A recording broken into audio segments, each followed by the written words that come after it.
Now, keep in mind, I'm using these materials where? Inside the United States is operates under what? A continuous use of contract law. Okay, the whole country operates that way. Now, on page 6 is my estate information, which clearly shows you that I'm not a United States citizen. I'm also occupying the primary shareholder of this thing that was insured at $1 million of my person. This is the estate. So when the police officer pulls me over, the first thing I had to let him know that I'm the primary shareholder of the trust. I'm already occupying the office. No two objects can occupy the same space at the same time. When he asked me for a driver's license, he's asking me for something that belongs to the state. That's state property. So at this point, he's attempting to contract with me, and I cannot allow that.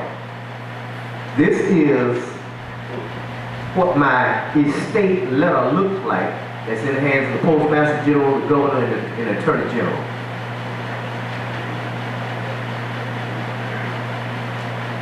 Now, the only thing that you want to do with this, you're not asking for any permission, you only want to put them on notice of the fact that you're occupying the office, okay? And you're going to carry out all the duties of the head of that office. Now, when they receive your affidavits, which is a charging instrument, and that is when you give them a chance to let them know what they done, here's the law, how much they owe you. All this happens before you ever go to court. You want to send these materials to them, certified mail, with return receipt. That way, you have a record, and once they get it, they return this right here clearly showing that they got it. So you take these documents and you attach them to your copies of the documents that you sent them as evidence that they got it, right? That's all you want to do, make sure they got it. Now, this is a notice of default. Because I gave them 30 days to respond, they didn't respond in 30 days, so I sent this, and all this is notarized documentation for the record that they have defaulted. But I'm going to give them an additional 10 days to come on down. You owe me $30,000, you got 10 more days. Okay? Alright, this is what it looks like.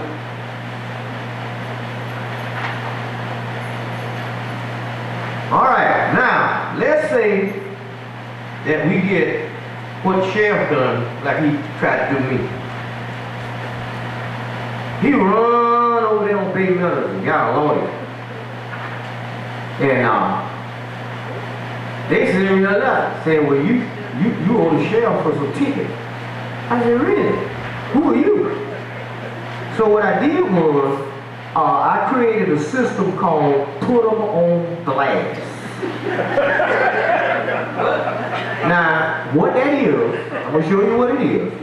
This is a complete listing right here of all the newspaper, magazine agencies all the way across the United States that I sent a letter to, that affidavit, and that mail to let them know what you did. Here go all the facts, here go all the violations, and we looking for some interviews so we can go on the air and call your name.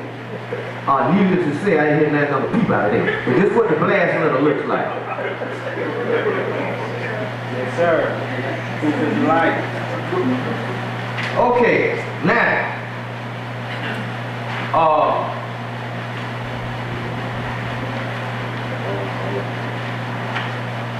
the next thing we're going to deal with is the final stage, because we want to always exhaust the administrative process. We want to go all the way to the end, and 9 times out of 10 when you're dealing with the sheriff's department, and especially when it comes to driver's license stuff like that, and you send it to them right, they can't come out for the bail, man.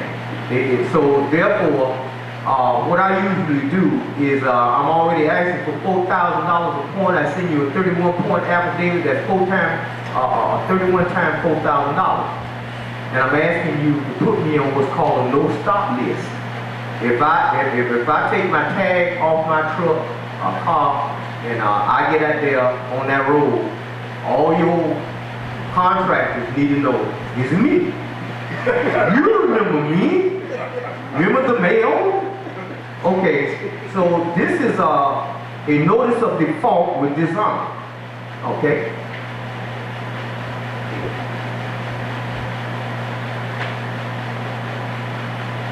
Now the notice of default with dishonor is the final stage before the bidding, because you let them know that they have not followed the law according to the law, the administrative procedure.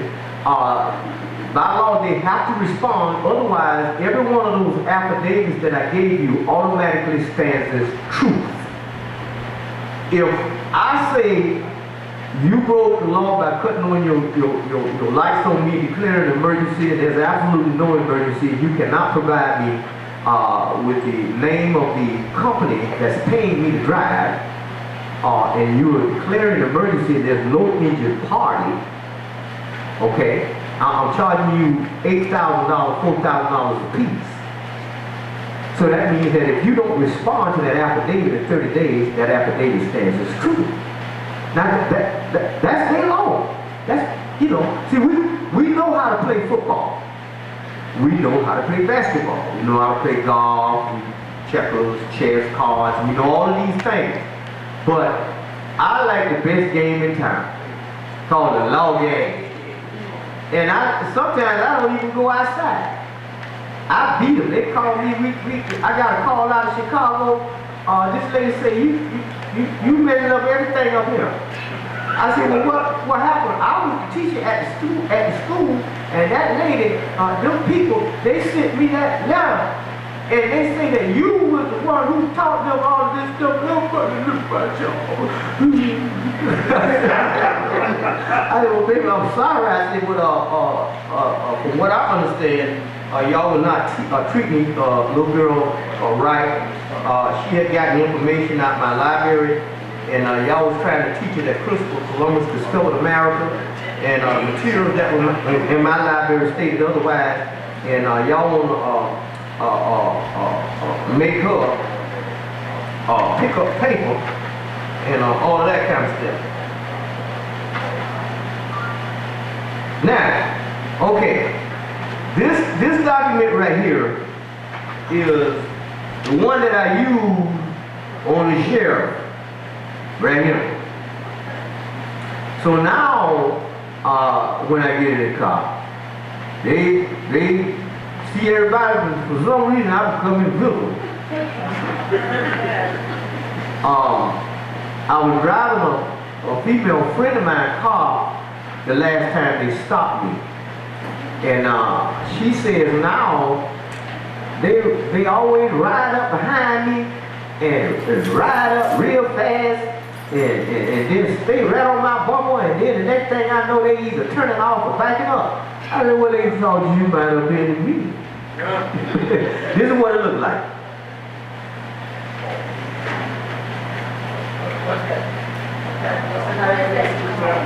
That is the actual affidavit that I sent to the sheriff.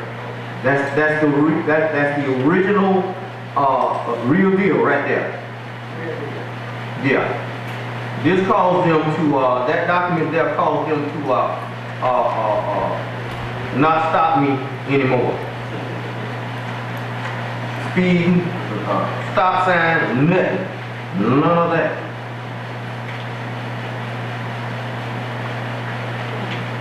Okay.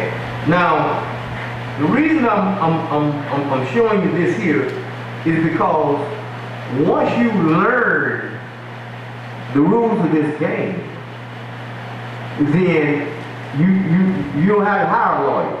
See, that estate letter is the court. You get your will, and you do your will up, and you name all the people that you're going to leave stuff to and everything. But now, in that will, in the administrative portion of that will, you want to put a copy of your estate letter, You want to put a copy of the affidavit of identity. You want to put a copy of the Declarations of Human Rights in 1948, a copy of your Notice of Understanding and Intent to Claim a Right, and a judicial notice and proclamation of status that clearly says that the title that you were given at birth, regardless of what they say it is attached to a nationality. And that nationality is Moorish American. Now, once you do that, you want to file that into the court record as a deed. And any time that you got to go to court for whatever reason, it doesn't matter what it is. You always come and say we evicting you, you got to go to court. What you do is you take those documents that I call that that's attached to that will, and you assign them to that court case. Now there's a little fee associated with assigning it to the judge. But when you assign that to that judge, he got it in his hand. When he calls your name, you do not answer to any titles. You simply tell him, excuse me, I'm here in regards to that matter. I'm the primary shareholder of the trust. Now, once you say that it's recorded for the record, that automatically puts him, the bail bondsman, the other people lawyer, the prosecutor attorney, all of them in a fiduciary capacity, in a trustee position. That automatically puts you in the catbird seat because the law don't show up until you arrive. Prior to that's all the maritime amateur jurisdiction down there. That's not law. They enforce the statutes and ordinances. The men that's stopping you out there on the streets with the guns and badges, these are not officers of the law. All officers. For those of you who ever been to church, you know that you cannot be an officer in a church unless you are elected, right? Or if you're in a club, if you're elected, you're official in a club, you're elected. But it's the same thing with those guys down there. These are private contractors leading you to believe that they're officers of the law. Now that was going on for a long time until it all came to a head up in North Carolina. When they stopped the white guy and said, we need to see some driver's license. He said, well, according to your law, try to turn it in. He said, well, but you need some driver's license for a wheel. He said, we'll have to write you a ticket. He said, you can't do that, man. He said, I'm following the rules of the game. You breaking the law. That's what they wrote the man a ticket anyway, but boy, when they did. He went to go into work. He went to put an oath of officers on judges. Find out they had crooked oath of officers. They had the police going, had the judges going. The police ran across the street to the court and told the judge that he said we ain't even officers of the law.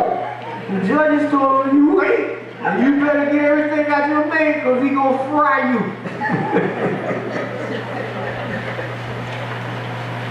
Now this is the Notice of Understanding and Intent, Judicial Notice of Proclamation of Status. And the same title that's on this bond that they created inside their game is what's attached to here, which clearly shows that even though that title is there, I'm aboard. Okay? Yes.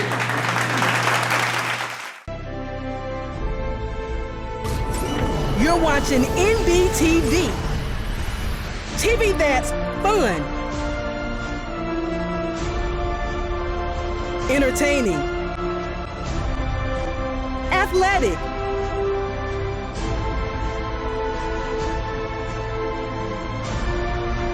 educational, and can inspire a world.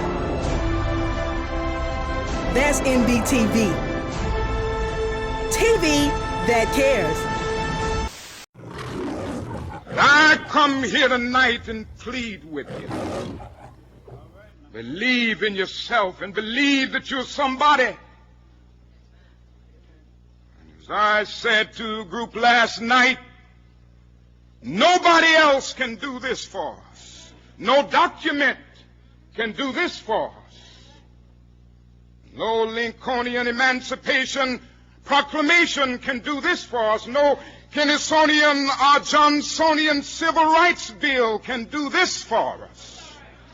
If the Negro is to be free, he must move down into the inner resources of his own soul and sign with a pen and ink of self-assertive manhood his own emancipation proclamation.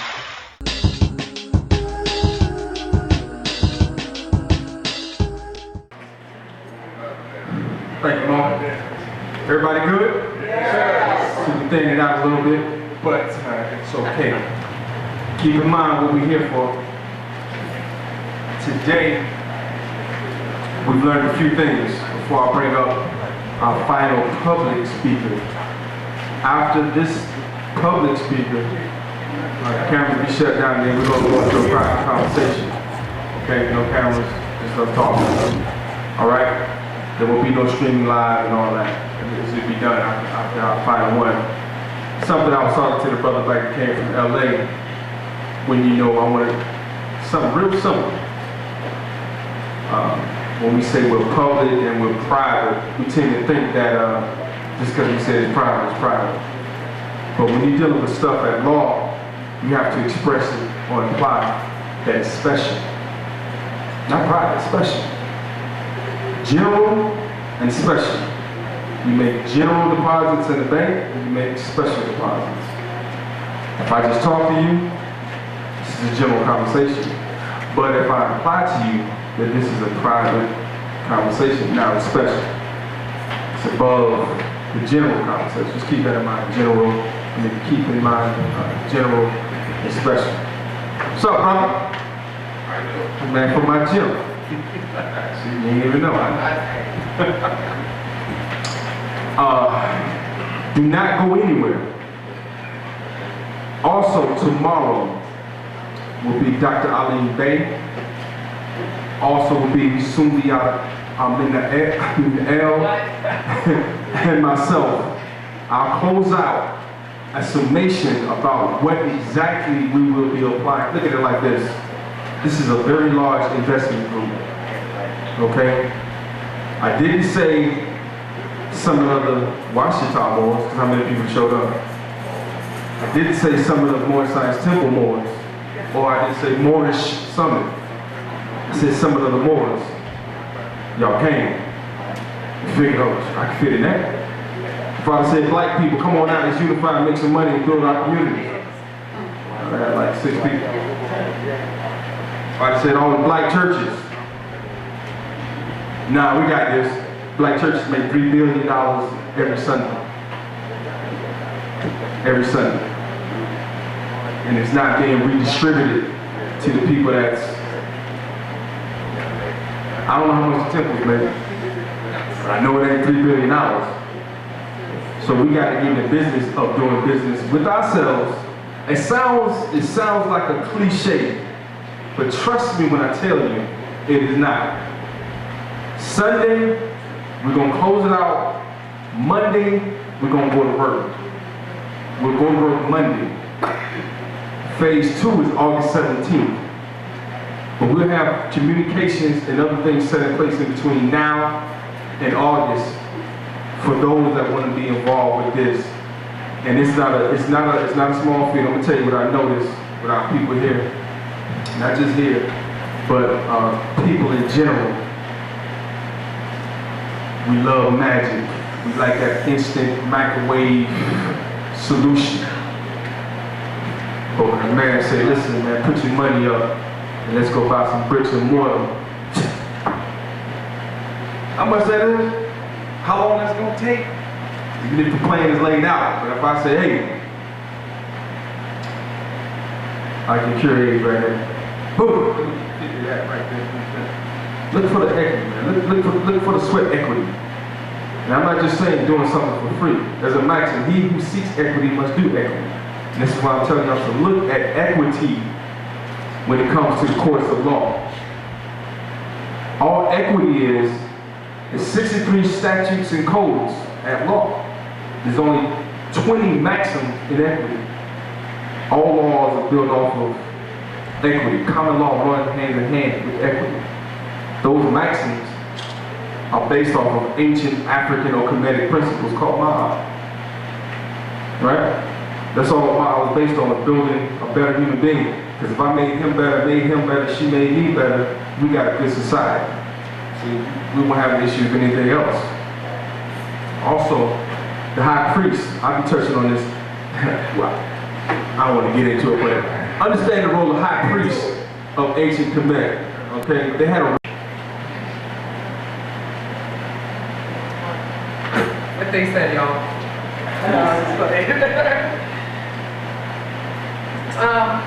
We all know that today is being live streamed, right? Do y'all know that? Yes. And the company or the entity is NBTV1. The brother actually came all the way from Atlanta. He's got, state-of-the-art equipment. He's streaming it. He's gonna edit it, and then he's gonna stream it again for the people. So I really wanted you guys to meet him. This is a phenomenal man. To me, what he's doing is what they did with BET, or what they did with, trying to think of Jet magazine and Ebony magazine and Essence magazine. We all know about what that is, right? Well, this is the Jet, Ebony, and Essence magazine, but on TV, internet TV. And I really want y'all to meet this brother. He's dynamic, he's so thorough. He's one of those people, when you see him, you just be like, yeah, brother, it's another black brother, whatever, you know something. No, he knows stuff. He knows about everything that we're talking about up in here. He's actually applying it, and he's a genius as far as finance is concerned. He's a genius as far as communications is concerned. And those are the two things that are going to take us into the next millennium. So since I'm dealing with home economics, I felt as though I wanted to present him as part of my presentation, because how many people in here have Netflix?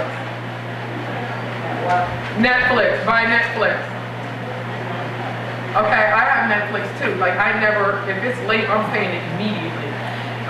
Anybody have Hulu or anything like that? All right, that's crazy. Anybody pay for any other type of service like internet service or things for your phone? All right, cool. What if there was a TV station that we could buy into that was Netflix, that we could see programming like today all of the time? Yes. Would y'all be interested? Yes. $7.99 a month. Wow. All right, what if we could be in on the ground floor on some like multi-level marketing campaign, us here at this venue, to start out and to push it out to other people, but we are at the bottom, tier of the pyramid to help, build up. Would y'all be interested? What if we were like, we get tired of all the programming on BET and stuff like that, but we want to see Rock. You might know who Rock is, Name Movie Say La. All right, give it up for my people. Like, we got our own brand, right? We're not seeing all of the so-called conscious music on BET, MTV, and all of that type of stuff. But what if God, which is J Electronica, which is Immortal Technique, which is Name Movie Say La, this is a funny child, not funny. You know what I mean? What if y'all could see us on a station that was exclusively ours, that we put our finance into now, that we supported each other now? Would y'all be into it? Yeah. All right, well, I'm gonna bring up the founder, the CEO of NBTV.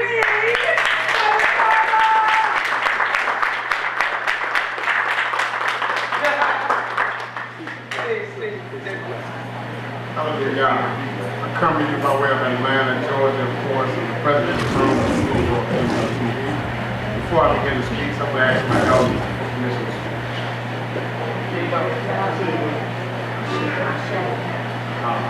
All right. I want to share some information with you guys about NBTV. I think it's a tremendous network that we need to begin to investigate. If you guys would be interested, of course, those of you who have smartphones, computers at the house, feel free, of course, to go to nbtv1.com. I want to write that down. The number one. You got it up here too. nbtv1.com. The network has been around for over 8 years. We've been streaming live, the first online live broadcast network that went 24/7. We launched last year in April. We beat every other network in the world. And what I mean by that is, this is the first live television station online. It runs just like BET, ESPN, CNN, and any other network. The only difference is this particular network is online as opposed to on a cable network. Now, one of the great things about online, and I've been sharing this with our brothers and sisters all day, is with the internet, we have the capability and possibility to begin to start our own Comcast network, our own Charter network, our own, who's the major cable provider in this area besides Comcast? Would it be AT&T Universe? Our own AT&T Universe. Universe, right? Okay. So one of the beautiful things is about getting a network online. If one would be interested in, say, Abundance Child, which she has the Abundance Network. And her network, of course, has thousands of people who will be interested in her material. But we can give her a channel. And that channel, and that could be for anybody. That goes for anybody in here. I don't know what your skill set is. I don't know what your talents are. Or even give the imam his own channel. If enough members will be interested in, of course, seeing the message that comes out of this particular temple on a consistent basis. Those are the type of things that we have the ability to do at NBTV. And I mean, literally, just like Comcast gives you guys a package deal with 150 channels for $150 a month. Right. Same thing we can do with NBTV. But it will be all black networks. So you don't have to worry about your child watching gay material and all those crazy stuff that the Europeans do. Those days are over. But if our community don't take advantage of what is for us, then it won't ever exist. And when it comes down to taking our information and putting it in an area where others won't have access to it, we have the power to do it as well. All right, that's the biggest thing. Because believe it or not, what you guys doing now on Facebook, Twitter, or wherever you're at online, even YouTube, that content don't belong to you. It belongs to that company. They have that particular file. You don't own it. They let you know that once you join their website. You've given all of the copyrights away. So what good is it to give your beautiful content away to a network or a company who will never say thank you? And they make money off you consistently every single day.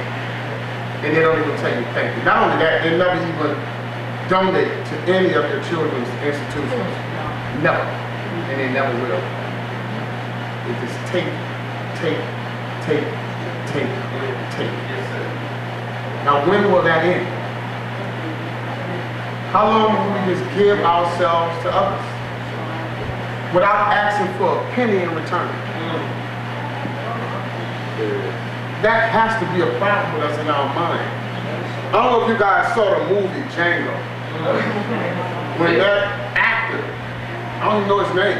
Not Jamie. The other, the white, the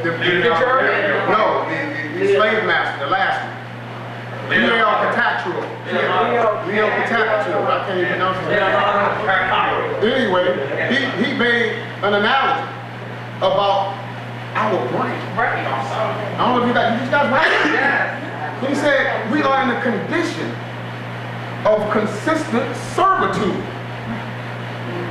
Yes, sir. When will we break it? Yes, sir. The time is now. Here is the time. You no longer have to go to YouTube and all these other people who ain't gonna never knock on your door and say thank you. They will never do it. They will never come in this facility. Never. But guess what? Tonight, tomorrow, the day after that, you're gonna be on this stuff. Yeah. We need to stop. And if we don't, what that guy said in that movie is the truth.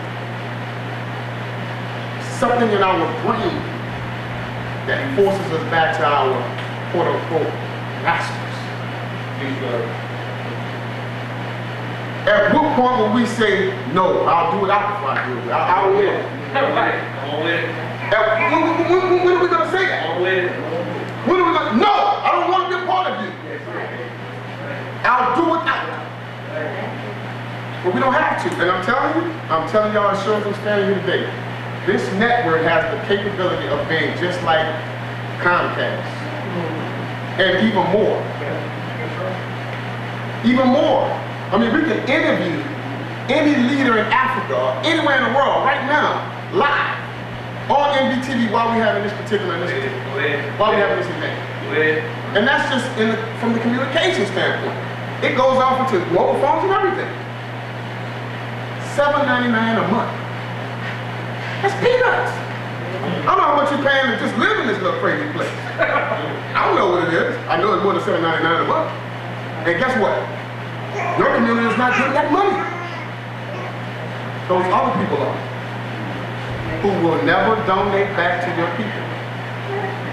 Even if I don't see you again, your people will be benefiting from this initiative because I deal only with my kind.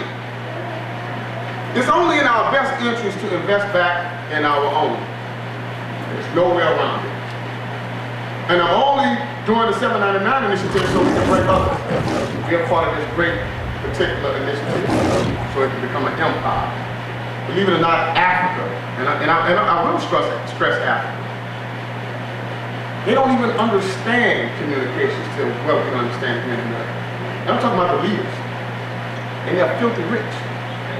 They're filthy rich. It's not even the money, it's the knowledge.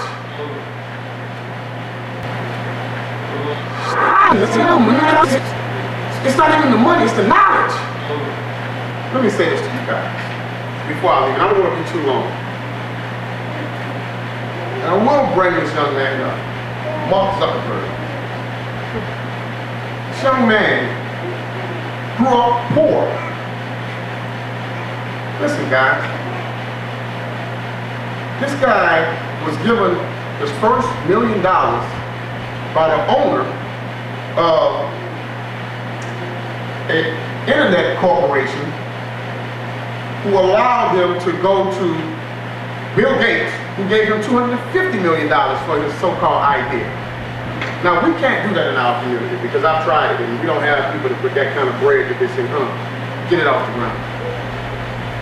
But they do. And they don't mind giving it up. Now, this young man was broke. I'm not broke. I'm not living in my car. I'm being honest with you. But he was. And he brought his idea to his people and they backed it. And not only did they back it by sharing it with their brothers and sisters, they gave them their resources. All I'm asking you to do is to look at the initiative, tell others, and support it. And I can guarantee you our people will benefit from it. The name of this network is National Black TV. Do not forget it. Believe that it has everything to do with bringing our people to the next level in this world. And I'm telling you, may the Most High be with you. Hallelujah!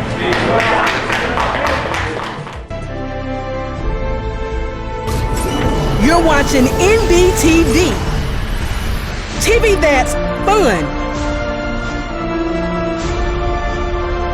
entertaining, athletic,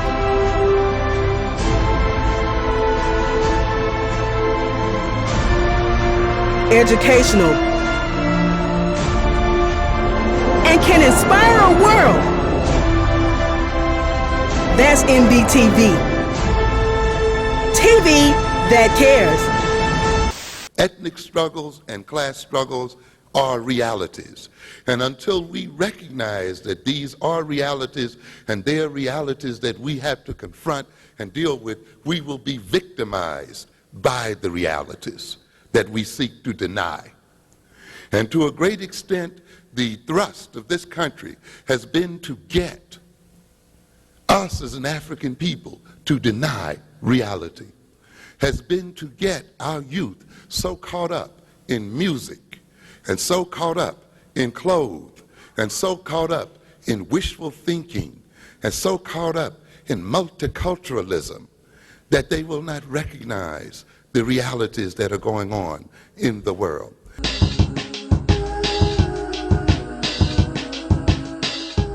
I feel like I'm on the radio. Give it up one more time for Brother Kala.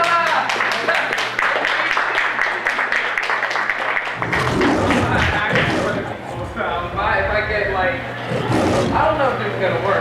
Okay, so what I have up here is not actually a PowerPoint presentation. It's not actually a PowerPoint presentation. This is the ebook that I have for everybody, because I truly appreciate the love y'all coming today and tomorrow. So this is my gift to you. It's for free. And I'm gonna make copies. If you come tomorrow, you'll have some. Otherwise, you can subscribe to achildofabundance.com and you can get the download for free. All right, so everything I have in here is what's gonna be in this ebook. ACOA is my company. My foundation goes back to my mother. My mother, who was a domestic scientist herself, learned from her mother, who learned from her mother, who learned from her mother, and so forth. So I'm very creative. I'm a Pisces. My son is in Pisces. The sun represents the child, Jesus. My Jupiter is in Pisces. Jupiter represents abundance. So I literally am abundance child. My actual name is, my real name, corporate is Tamiko. It means abundance child in Japanese. So I really am abundance child. So I went with abundance child. And my mom was always like, yo, everything that you have in here is real. Like, you need to utilize that. And she taught me how to utilize that by actually giving me some type of discipline in the home, by actually giving me some instructions. We all talk about how we use the Circle 7 for divine instruction. Well, the government that I came from was the womb of my mother, all right? And she gave me instruction. And with that instruction, I'm able to be, I feel like a decent woman and a decent mother today. So that's what this is about. It's just talking about how, I started in 1975 and that really a lot has changed since then, but my whole mission in life is to cultivate home ecosystems.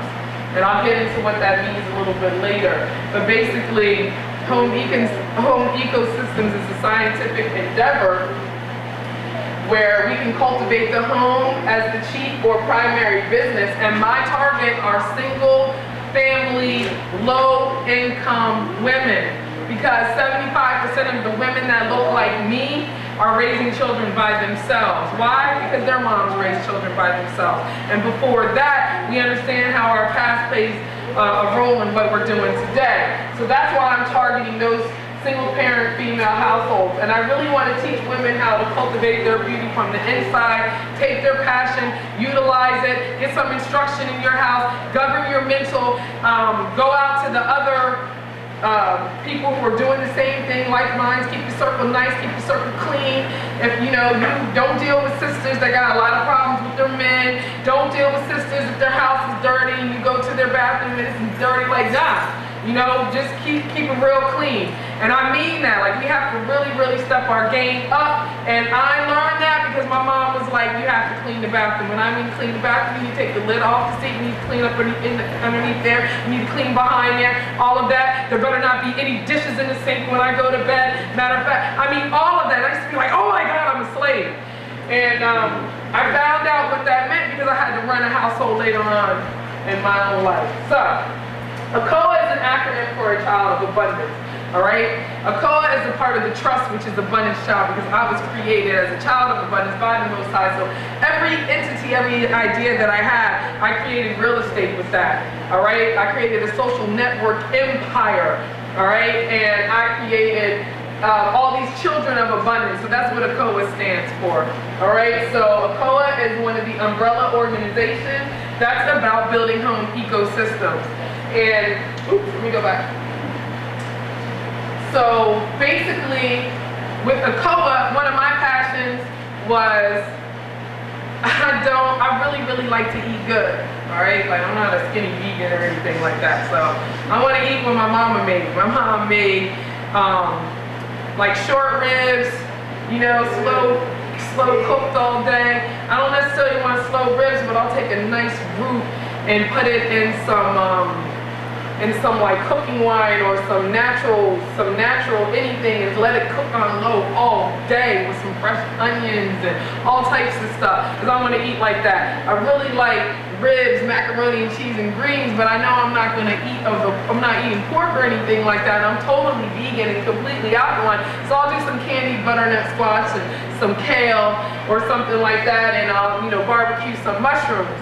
Well, I wanted to be able to eat those things and eat organic and eat right. So I was like, okay, you can't be doing Palmer's cocoa butter, and you can't be doing the lavender Johnson and getting all these extreme, crazy things for toiletries, and it costs a whole lot of money. But I really want to eat good, and it's hard to not actually pay for organic foods if you actually don't want to have pesticides in your body and things like that. So I had to cut it out somewhere. And I'm like, honestly, I could probably make this stuff. And that's exactly what I did. I started in 1993, and I just studied and studied and studied, because that's the only thing that we can do is study and study and study. Because what's the old ancient term is to have knowledge of self. I learned this again back at home. All right, I tell people all the time, I don't have a problem going every Sunday to Sunday school, because first of all, when I walk into that church, I'm making a temple. And I love the fellowship there. I love my pastor. I am a member of Rocket Basis Baptist Church. I don't have a problem with it, because they're consistent and there is love. And the first principle is love. So I choose that on everything. I don't care if it's Christian. I don't care if it's Muslim. I don't care if they're using the Bhagavad Gita. I need love around me. And I got that in my home, and I think that's what we are lacking in our communities, because we didn't have anything to show us what that was. So I'm here to say, like, we need to put the focus back on the house. That's what I've done with a COA. My mission is to build sustainable home ecosystems. I already said all of that, so I'm keep moving. And this is just like where I wrote this last night, and I'm like, look, we're struggling with single-parent households, unemployment, poverty, malnutrition. And I say malnutrition, why? Because our people have diabetes, our people have heart disease. Those are self-inflicted diseases. Nobody just gets genetic diabetes. Nobody just gets genetic cancer and things like that. We do this to ourselves. Whether it's lack of education or it's just straight laziness, we're not being disciplined enough to actually treat our bodies. We're not dealing with our own governments. We're not dealing with our own home ecosystems. So this is why it's important to me that we have to have this in the home as the foundation. And once you do that, now you're starting to have to deal with the woman. Okay, because the woman is a natural government. The woman has the natural government of the womb. We gestate for 9-10 months with the children and things like that. And you know, my whole thing is, whenever you want to learn anything, look to nature for the answer. So when I look to nature, and I'm like, man, we need to clean up humanity. Like, if I need to clean a dirty bathroom, you know what it's like when you go and you let your, you took a shower 2-3 times, you know, daggone well, you should have been wiping that shower out every day. That's how I feel about humanity right now. I need the sisters to wake up, and we need to start cleaning up. We are the government, but we got to do it starting from home, and home actually starts with self. So that's where I'm going with that. And everybody's going to get a whole lot of this, so that's why I'm just breathing through it. You can read it yourself. This quote is important, though. Women are the first nurturers, producing and raising both male and female who are destined to govern society. A nation of people cannot rise higher than its woman. Ross Mariah Bay. You know, I'm totally inspired by her. I'm inspired by Sister Daria. I'm inspired by Sister Kadira. I'm inspired by Nehruvi Salah. I'm inspired by Sarah. I'm inspired by my mother. I'm inspired by my grandmother. I'm inspired by my children. I'm inspired by myself. I'm inspired by everybody that came here. And to me, if you don't have that, we're not going to have anything. It's very important. And again, where did I learn that? I learned that at home, because my parents gave me some type of instruction. We need to start having some type of instruction in our homes. And that's what I'm about. That's what I'm really trying to deal with today, is going back to the home. This is far beyond, you know, the adeptness of talking about nationality and birthright. Even though we say nationality is the order of the day, you know, today the order of the day is having government of self, having knowledge of self, because you can't even understand with the science of nationhood if you can't even get your houses in order.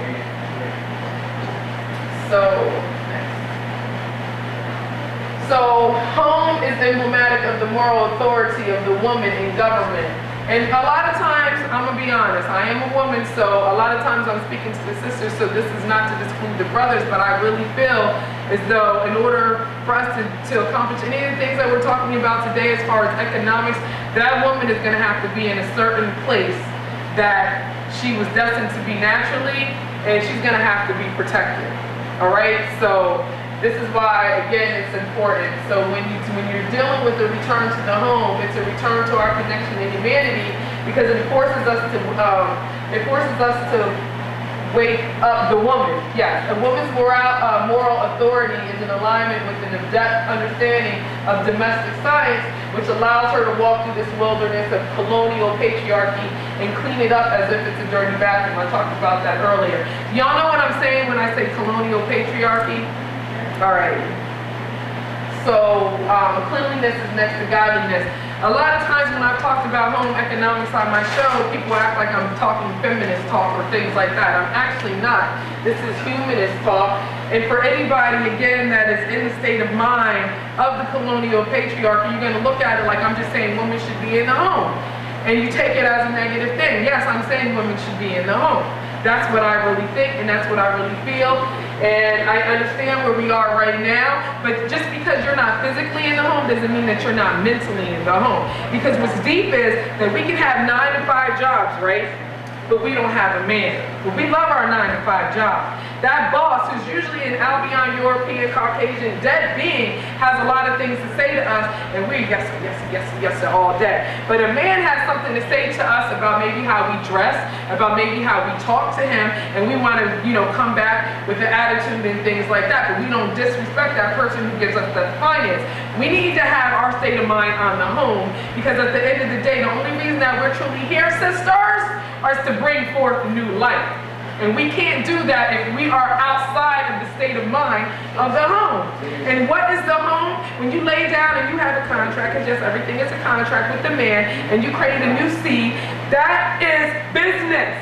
So what I'm saying is our business is at home because family is business. That's what home economics is about. So it's about redirecting our energy back to the home vicariously, which reinforces the connection between the woman and domestic economies. I already talked about that the Aboriginal indigenous woman is raised by the colonial patriarch machine. She's going to misinterpret that, but we're not worried about those people because those people aren't here today. So, moving right along. I looked at the word habitat, all right? Because I thought about that company, Habitat for Humanity. I'm like, damn, that's us. Y'all building houses. That's what we need to be doing. So habitat is the natural home or environment of the animal, the plant, or other organism. It's a particular type of environment regarded as the home for organism. Now the synonym would be a residence, a home, dwelling, domicile. I was like, man, our home is our habitat. So I felt like if I continue to use this term when I'm starting to build with the sisters that come into this organization, and my organization is one where I create home life plans for females, all right? I'm going to those sisters who apply for welfare because I'm going to replace food stamps and Medicaid. I have to at this point because that's what's keeping us in that. Like, where else are you gonna get free? Where are you gonna get free, 100% benefits as far as medical is concerned? You know how you're gonna get it? Go take your behind back home. Eat some nutritious food. I'm going to teach you how to do that. All right, we're not going to deal with that pyramid anymore because Albions never did a pyramid in their life, and that's the only pyramid I don't trust in. All right, so that's what I do, and I help the sisters with their resumes, their bios, websites. When you come into the Abundance Network, it's only $100. Who else is going to build you a website for $100 and it be fueled by Abundance Child? So they come into a machine. All right, and at this point, I'm like, this is a science. Now, I know what it is that I'm dealing with. It's more science. Like, it's not a fad to me. I take this very seriously. My children are L's. My children are B's. They don't have birth certificates. They don't have social securities. When they were in public school, they didn't have any of those instruments in school, but I took them out. I was like, okay, this is just too much. So, now my children are raised exclusively by me because they chose me to be their mother, which means they chose me to be their teacher. I take that serious. And I'm not going to be out here lecturing lecturing on this all the time. I'll put the ebooks out and things like that, but the best thing that I can do is be an example. Get your children out of these people's faces and start taking responsibility and raise your children yourself, period. Ethnic struggles and class struggles are realities. And until we recognize that these are realities and they are realities that we have to confront and deal with, we will be victimized by the realities that we seek to deny. And to a great extent, the thrust of this country has been to get us as an African people to deny reality, has been to get our youth so caught up in music and so caught up in clothes and so caught up in wishful thinking and so caught up in multiculturalism that they will not recognize the realities that are going on in the world. So when we're dealing with the home being the habitat, we have to start looking at it in a holistic view. The home is the microcosm of the community, which would be the macrocosm. All right? And when you're dealing with that, you start dealing with food, shelter, clothing, transportation, communication. The food, shelter, and clothing needs to be dealt with on the home type level. All right? That's our habitat. When we start talking about ecosystems as opposed to economics, then I chose ecosystem because now we're going outside. That's going to force us to deal with people in our community that are that have different disciplines. All right? So I know what it is that I have to offer. I am a professional social media guru. You all right, sis? Yes, I am. Thank you. You're welcome. And I can take anything and turn into it like 1,000 likes immediately.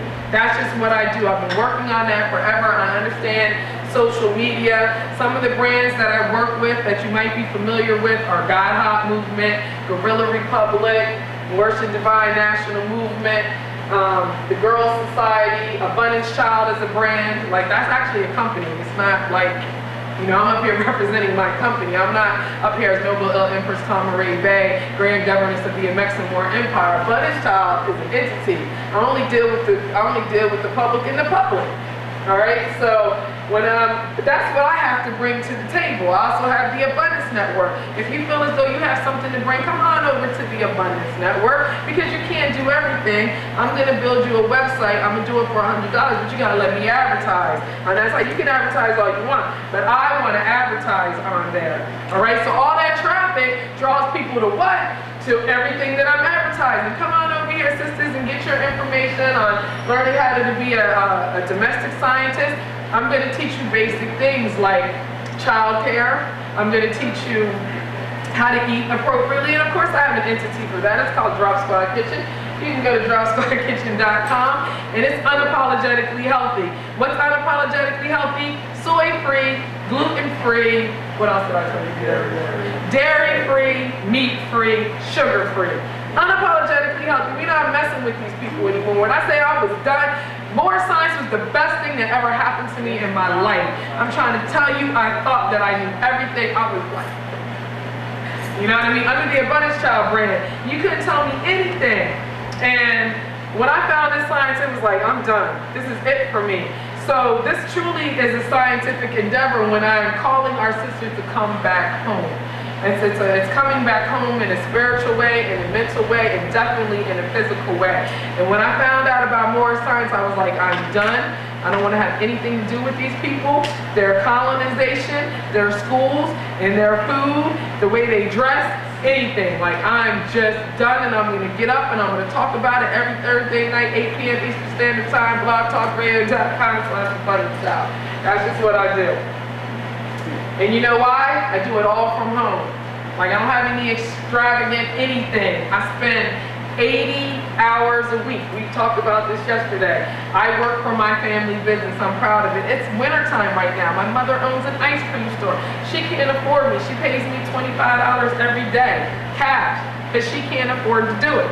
All right? However, my mother was like, you're serious about this. I see all you do is post about food all the time. She's like, you're all over the place.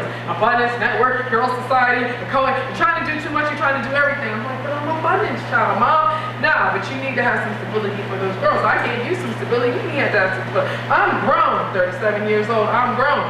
Yeah, but this is all the constant learning that I'm still getting at home from my mother. She's like, look, stay here. What you need to do, since I see you're trending, every Instagram photo is a picture of some food that you did, why don't you use Molly's in the slow time to build up your brand? Boom, I'm opening up my own store in March, having my own restaurant. It's going to be a community center. Why? Because I listen to my mother. How many of y'all still listen to your mothers? Indeed. That's what I'm talking about. And do you realize that me standing here, whether I'm not your physical or biological mother, I'm a mother too. And so we have to all listen to each other. And this is why it's very important that we go back to the basic fundamental principles of what we have in the home. And since we're all here, we all know about, we have some form of enlightenment. I don't even like dealing with consciousness because it just means that you're aware. That doesn't mean you have any type of remedy or any type of solution. So we're all enlightened to some type of way, or we want to do something because we're here. I'm just calling everybody's attention the fact that we need to start really, we have to just be at home. Because again, home is where the family is. That's with the business. And the next step is going to be cooperative. Once we figure out what we're doing at home, for example, at home you have to have some type of law. You've got to have some type of constitution. All right? There's got to be some type of rules in the house. And if there aren't any type of rules, and if you're just there by yourself, you need to create some type of rules, some type of standards, some type of boundaries. You need to have some type of budget. How many people actually have a written budget at home? A real written budget. Can I see the people raise their hand? Yeah, written budget. Yeah, written budget. All right. How much did you allot yourself to be here today? For food? Food? 20 bucks. Okay, how much for gas? 40. Entertainment? 100. Wow, so you put out like $160. Exactly, you put out $160 to take care of yourself today. All right. Have you figured out on a daily basis how much did it cost you to dress today? No. All right. This is what I'm talking about. Because if we were to work for somebody else and they needed a budget, we would have that budget done. We need to have a budget. Everything that they do is based off of a budget. They're always talking about, we're this much in deficit. They lying because we know that their stuff is not worth anything. But the point is that on paper, that's what they have. That's what I'm talking about when I'm talking about home economics. How are we going to actually stand here amongst each other talking about we want to uplift humanity? We need to get our economic selves together, but we don't have our economic selves together at home. Nobody has a budget for a home. We need to get serious about that. And that's what I'm talking about when I talk about home economics. I need everybody to go home, and I got to add that. I forgot to add it. I want to add these budgets in there. Start thinking about how much finance you're spending on food, all right? And let's think about what you're doing it, how you're spending it. I looked at something for economic disparities and the way that people buy food around the world, and for a month, they took families from around the world and took a picture of their food. I was amazed. The only 2 negative comments were about us. The African American family had no produce on the table. It was like KFC, McDonald's. I put this in here. I'm like, how do we treat restaurants like it's a grocery store? Why do we even treat grocery stores like it's anything that can even sustain ourselves? They're like super Catholics. There is nothing in the grocery store that we really could utilize.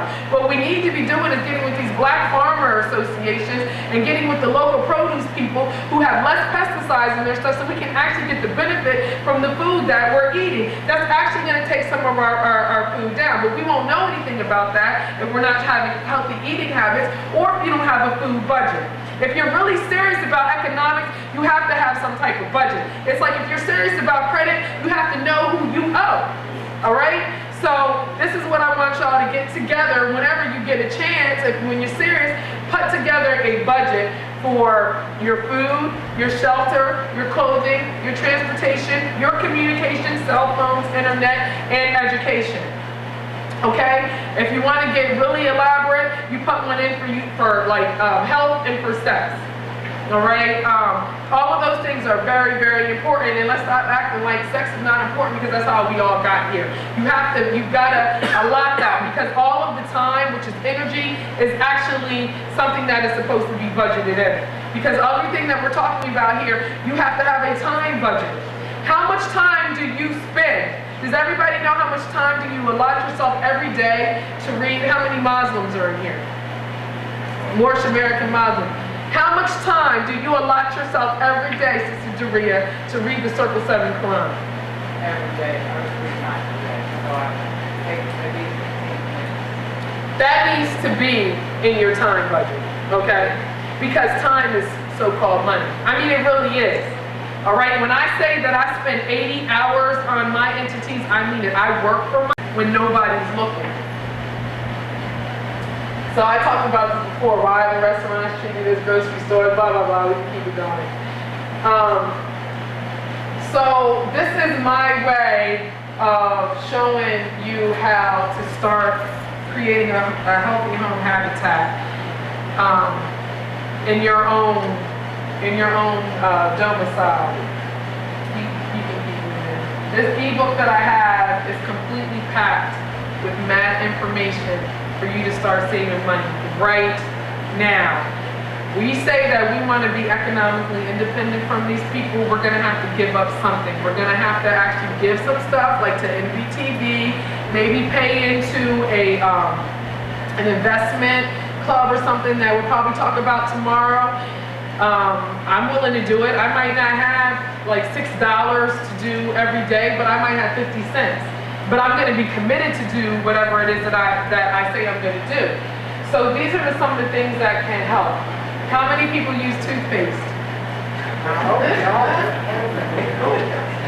Well, some people don't. Like she didn't raise her hand. Some people do. Right. So this is one way that you can save money, and this is one way where you can actually start boycotting. And I'm so serious. I'm getting ready to go hard with this home economics campaign. We need to get back to basic principles of knowing how to cook our own food. I don't care if you eat meat and lasagna and all that type of stuff. Don't buy Stouffer's lasagna. Don't buy pre-made macaroni and cheese in a box. Don't buy anything in a can. Don't buy anything that's already processed. You can save money by actually by making your own everything. So that's some of the things. That's why I do Drop Squad Kitchen Unapologetically Healthy. I do these shows every Wednesday. You can download all of them. And that's my way of giving back, or just to tell you what I know. So one way to make your own toothpaste, very simple, it tastes great. And let me tell you something, your body has a way of healing itself. And when you thought that you needed Colgate and Crest, you won't want it anymore because your body will get used to this new stuff, which is better for you. Your taste buds actually change. Take 3 tablespoons of baking soda, like 3 tablespoons of coconut oil. You would use unrefined, raw, pure coconut oil. 25 drops of essential oil, like a peppermint. I think that all females need to know how to birth a child. I think that all females need to know the basic sciences of Moorish science, and they need to be able to teach their children, because with that, they will know everything. I believe that all females are the first teachers, and I believe that we need to be in the home. I think, and I'm serious, I don't mean to sound like you're supposed to be barefoot and pregnant, but we should be barefoot and pregnant, and we should be at home, and we should be running our family businesses in honor. You know, I think that we don't need to be outside. Of course, we're going to be outside for certain things. I have my own show. I have all of these things are my own businesses, but they're home-based businesses. Yes. Just kind of going back to, you said you believe all women should know how to cook. Yes. Just to take it a step further, if we look at some of our ancient societies, the tradition was that the woman tended the garden. That's right. The woman grew food. And it's kind of been taken over, it's been hijacked by men, European men, this whole green food movement. But you look at markets and you just, Google or YouTube markets in Africa. Almost anywhere you go, any country, it's the women who are holding down the marketplace. They grow the food. Well, they were the first ones to put something in the ground and make it. That's exactly. True. Yeah. So that whole parallel of the womb and the seed and the birth and the earth. The women, they have the keen understanding or overstanding of what that's really about. So Just to add on to that, sis. Yeah, women are like the first everything, the first scientists, all of that. And my home economics program, actually, when I talk about the food, like you have to actually know the chemical properties of the food, and why you're not supposed to combine alkaline with the acid and the proteins with the carbohydrates. And so it's almost like ingrained in the sisters when they do the food. So it's not just about you need to know how to cook. Like we have to start feeding our families, and we have to stop letting everybody else feed our families. So I think that is really important. Right here live on NBTV, I'm sitting next to none other than the great Abundance Child. She's going to be live on NBTV giving her rendition on what we need to do today in order to bring about change. Continue to stay tuned right here on NBTV.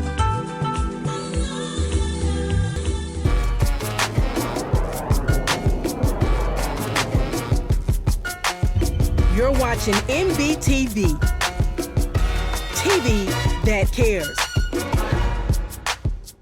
I'd like to say again, manufacturing is a move toward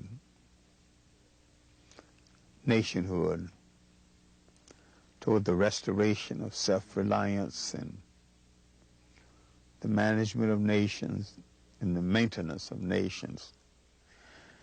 I'm not just talking about the physical nation.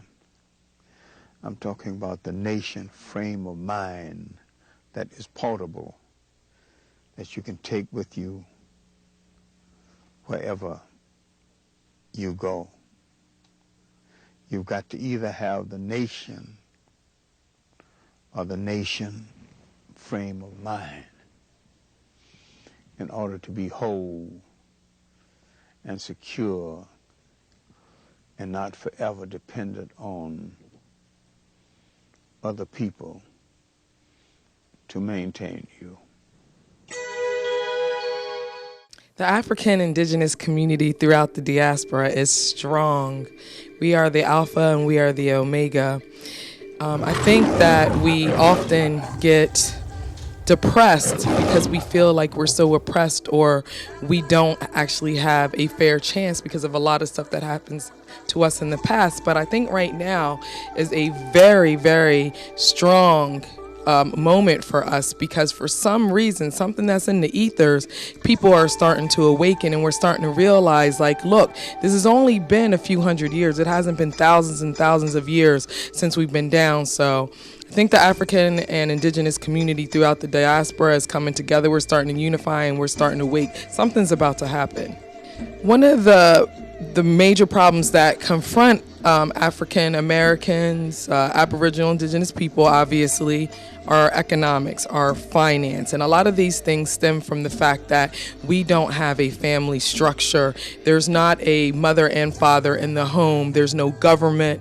There's no type of platform that, other than the Christian church, for African and Americans, particularly for us to have some type of consistency. So that really has led to our downfall, because we've been very passive and we don't have anything for ourselves.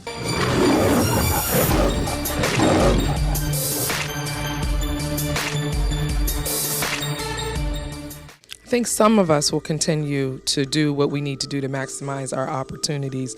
However, I think that the masses of us are just starting to awaken to the fact that we are Aboriginal Indigenous. This is not something that we have known as a people.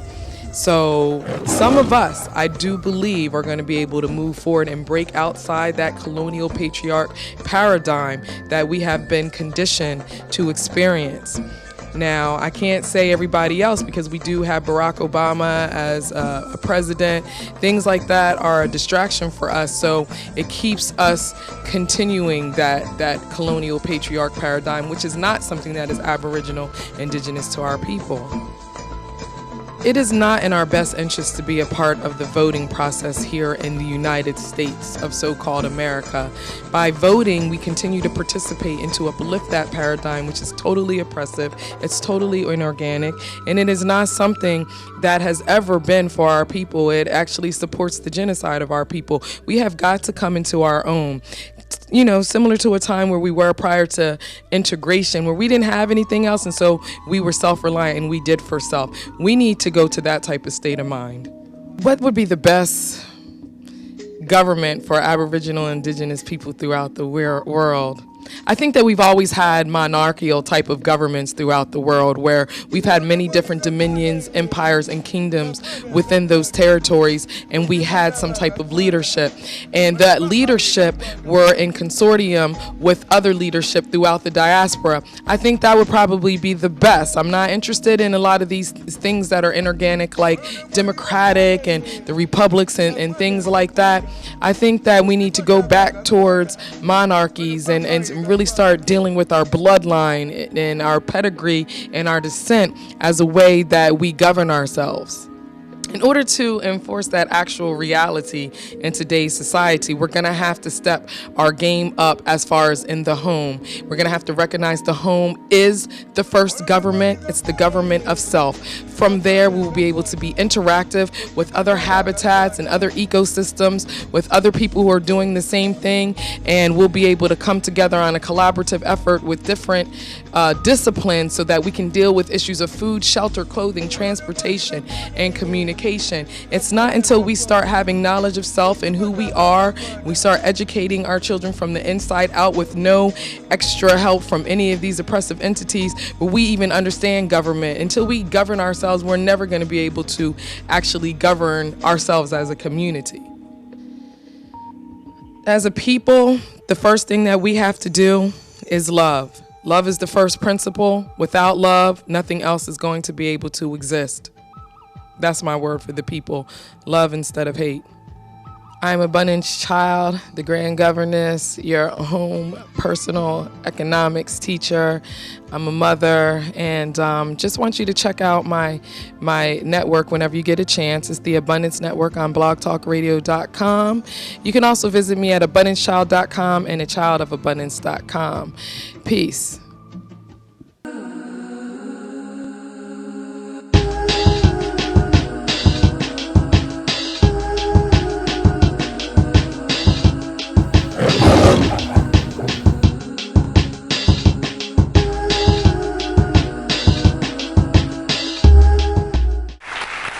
I was supposed to be here early.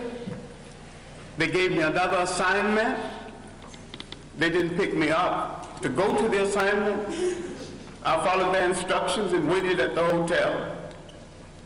I would love to be here when I can be more fully in depth on this subject, because there's a whole lot of illusions about Africa's relationship with other people in the world.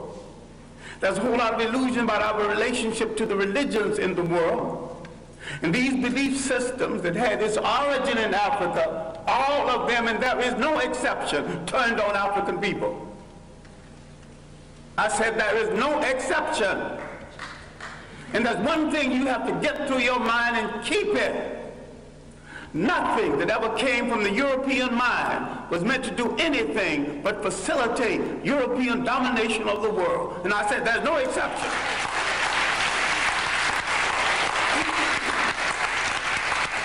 Everything that was brought into this continent, everything, every idea, every so-called religion was meant to dominate and to control. The Arabs had no illusions about it. The Europeans had no illusions about it. You were the ones with the illusions.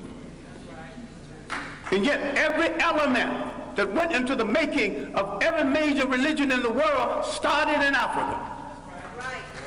Why is it that you are so naive? You let people redress something that you invented, sell it back to you, and enslave you through it.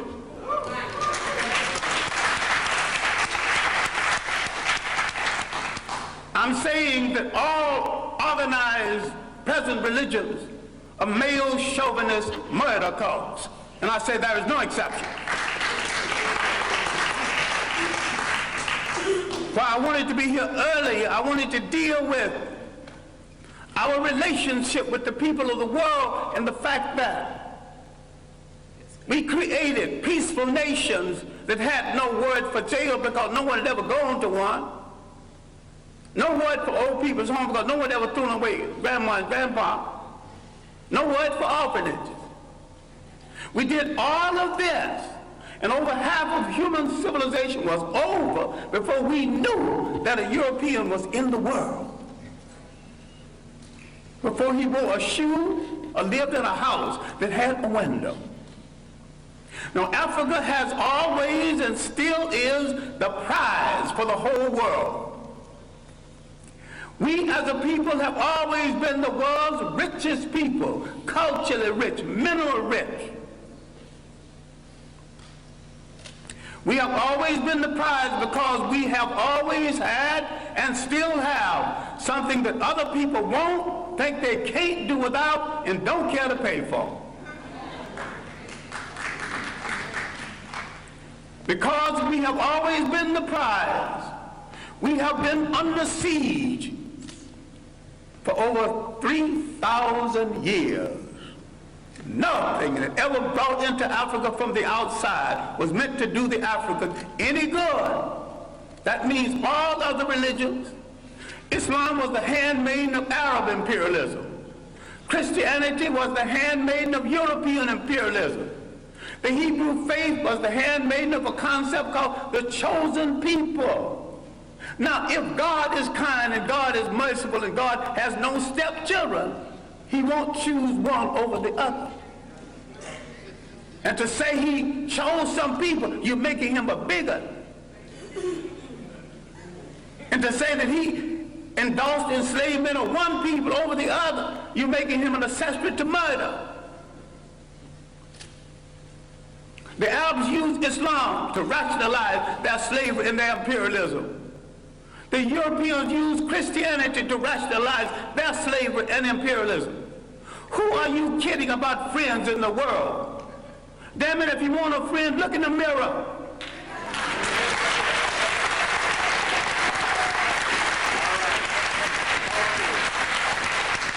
There's 1 billion African people on the face of this earth. Why are you buying third-rate junk from third-rate people thinking you can't make it? Why don't you at least make a safety pin to hold your child's diaper together? Teach. Who has programmed your mind into thinking you can't make a car? The first man that made a car that had never seen one previously.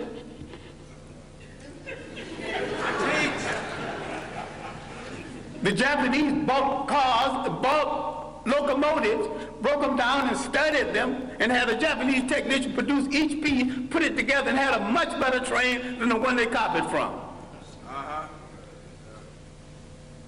All knowledge in the world belongs to everybody in the world. Yes. Who has programmed our mind in assuming that we cannot run a nation and run it well? The main thing imperialism did, slavery and imperialism, that they removed African people from the respectful commentary of history. And they tell them something they are still telling them, and all of the organized religions are guilty of this. I favor none of it because Africa didn't need any of it. I'm saying that African belief systems, properly understood, is 10 times better than Judaism, Christianity, and Islam. And better for the African. So you might have some romance with one of these religions. I have no romance with any of them. I have a romance with reality and truth. And the chips can fall where they may after I tell it. As for friends, you have had no friends. When they discovered you, they began to prey on you. Now let's look at our relationship with Western Asia, mistakenly called the Middle East. For 3,000 years, our greatest enemies came from Western Asia. They were trying to avenge the fact that they were once African colonies. You read a book called When Egypt Ruled the East, and you get some of the basic information on this. Now, the first visitors to Africa came in the 1700s BC. These were the people who would later be called Hebrews. Now, black people are ticklish on this because black people think that everything in the Bible is true. I question the intelligence of anyone who thinks everything in the Bible is true or supposed to be true.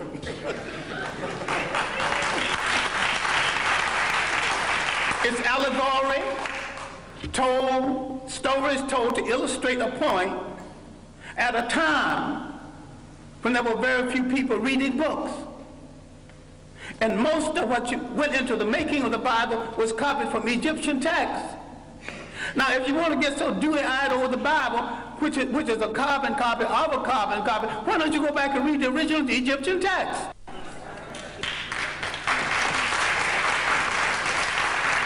Then you see where all these stories started from. You see where the story of the Exodus started from. Now, you get so dewy-eyed, you actually think there was an Exodus.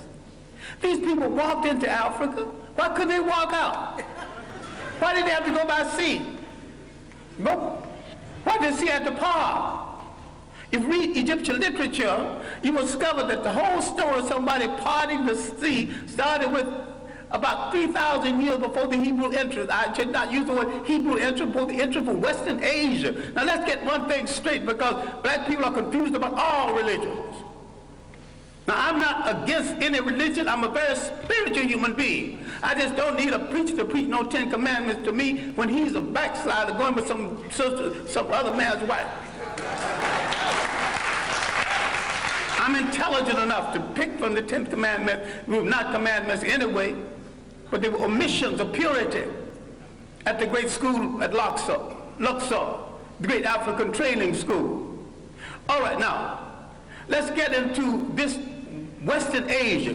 I'm saying that the people who came from Western Asia escaping famine did not have any Hebrew faith when they came into Africa. And there's no record of a Hebrew faith before there. Why is it that when they left Africa in the so-called Exodus, they had all three? African culture, an African religion, and an African language. Now look at the origin of the so-called people you now refer to as Jews. And you're mistaken using that reference because the word Jew is of European origin. You're watching NBTV. TV that cares. We must give respect to these great people that we have. They're not going to be with us forever. Ladies and gentlemen, Professor Ivan Van Servan.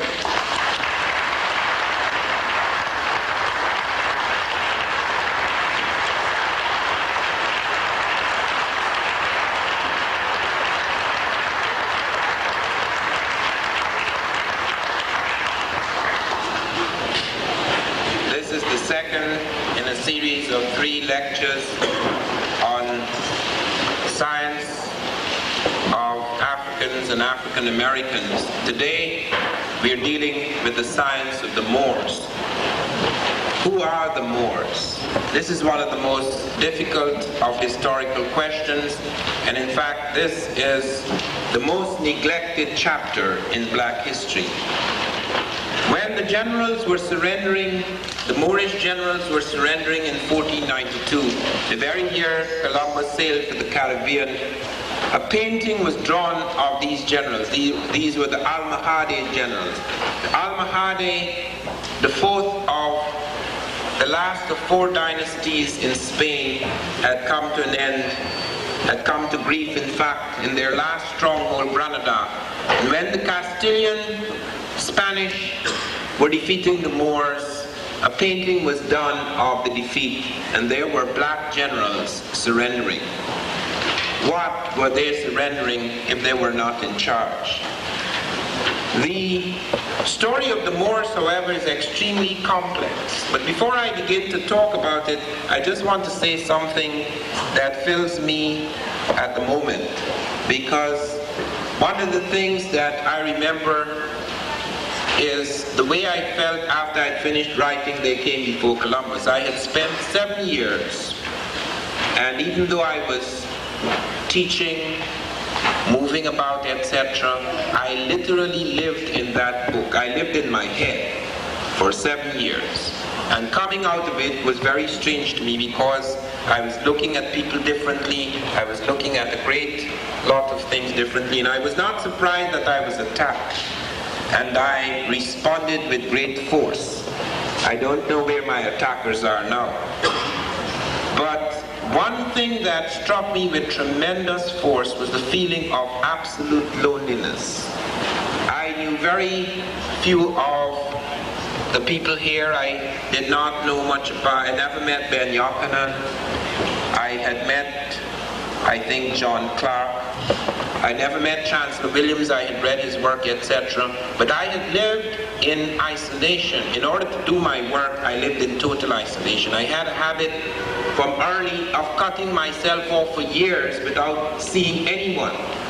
And that is what I did. After these years, these 12 years since they came before Columbus, one of the things I can say is that we are not alone anymore. What we have now is a crusade. This is not the lonely struggle it was. We have a crusade. We have a tremendous body of people all over the country who are moving in a certain direction. I traveled quite a lot. In February alone, I was in 18 states. And one goes before many audiences, all types of audiences. I was a keynote speaker, for example, at NASA a few weeks ago, where I had to speak before the space scientists, both white and black space scientists, and they were very worried about the question of the survival of the space program and the survival of sophisticated science in this country, because we are in a very desperate state where we are not producing enough scientists. And the head of the space program was pointing out that in the 21st century, we have to make a tremendous appeal to blacks and Hispanics, because if we cannot recruit them into the field of science, we will not be able to maintain the level we have maintained before. And in fact, so serious is this problem that we're trying to build smart computers that would crystallize the genius of those great scientists that are likely to die and retire within the next few years. And we hope that the computers will be smart enough to have the insights of these great scientists. I don't think that will happen. So that we have got to realize that we have got to become aware of how important it is. We are living in a very different world. We are living in a world where there are more computers than people. That point was reached in 1982 when Bell Labs reported there were more than 4 billion computers on Earth, and there are not yet 4 billion people. So we are living in a world that is going to change dramatically, and a world in which we have to become very much aware of the power and capacity we have both for improving life and destroying it. And at the moment, many people who are in charge of science, in spite of the fact that it advances the world, or really the great majority of the world, still becomes poorer and poorer. So it really depends on a different kind of consciousness. We are not just intent on improving our technology, but improving the kind of human being that controls that technology. Because in the final analysis, civilization is not technology. Civilization is the humanization of the human. And if therefore, as that technology advances, the human shrinks, then that technology will destroy the human. This, in fact, we saw very clearly in the war where the Germans were tops. They were the marvelous great scientists. When I was being driven to speak at NASA, one of the NASA scientists was explaining to me that if they had not seized half of the German scientists, they would have no space program. The Russians seized half and the Americans seized half. So it was Hitler's scientists that made it possible for us to get into space so quickly. But what happened to the Germans? They were these marvelous people, advanced technologically, but they have become brutes, barbarians. So that we have to become aware of the fact that civilization has advanced and become more sophisticated with that technology. This is our chance And we have got to look very seriously at our history, because it is only through history that we can become aware of our enormous contribution and become confident of what we can do and what we cannot do. That is the most important thing. Our young people, and when I say young, I mean people up to 50. That is very young in the modern world. Gorbachev, for example, who is now in charge of Russia, is considered to be one of the most extraordinarily young men of the world. Leaders are usually in their 70s and 80s. It is very unusual to find a man close on 60 who's a leader, a major leader. That is a very young man. And that is something that I have to stress, because I am very startled by people who by the time they're in their mid-20s, because they didn't get a break, they say, well, I've had it. I lost my chance. When I was 28, I entered university. I got my BA at 32. And I was no special student. When I was 9, I was struck by a terrible disease which killed half of my country. I lost all my friends. Part of my brain was damaged. It didn't stop me, and it didn't make me think that, oh, I am lost, it's all over. I hear this over and over again. I even hear people going about talking about, hey, AIDS will kill all of us. That is pure nonsense, defeatist thinking, because Europe was struck by a disease worse than AIDS. It killed half the European population. And it was not like AIDS where it was restricted for a long time to a few people. Every morning when the Europeans woke up in certain parts of Europe, the way we collect garbage, they collected bodies. Everybody, every household was struck by that disease. So you have to understand that, and they did not have the science we have today where we could say, well, in 5 or 10 years we will find a cure. There was no cure. It had to live itself out. It had to destroy, practically wiped out the population of Europe. So we have got to realize that if we are going to go back into history, we have got to use it as a force, as a positive force. History is such a force. It is like a religious thing. You become aware of these shattered fragments and parts of ourselves so that you could make yourself whole again.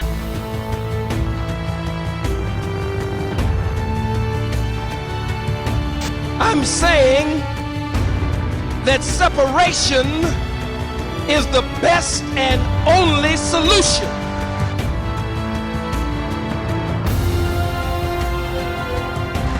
I'm saying, as a reminder to you, that we must have a nation of our own.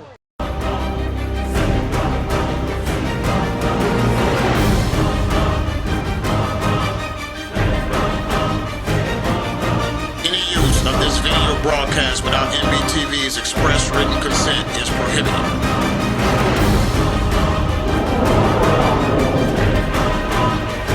This has been an NBTV production.